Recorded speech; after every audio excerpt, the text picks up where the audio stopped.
Hello everyone, welcome back. In this video, I'll show how to see deleted search history in Google Chrome. Let's get started. Open Google Chrome. Make sure you're signed into the same Google account whose Chrome history was deleted.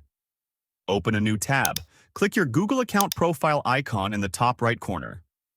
Select Manage your Google account. In the left menu, click Data and Privacy. Scroll down until you find History Settings. Click Review and delete your history or My Activity.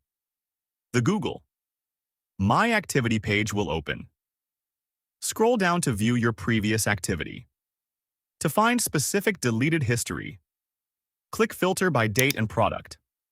Select the date you want, for example, yesterday. Optionally choose a Google product, such as Chrome, Search, or YouTube. Click Apply. Your Google activity for the selected date will be displayed if it was synced to your Google account. And that's it. If you found this video helpful, don't forget to like, subscribe, and turn on notifications for more quick tutorials. Thanks for watching, and I'll see you in the next video.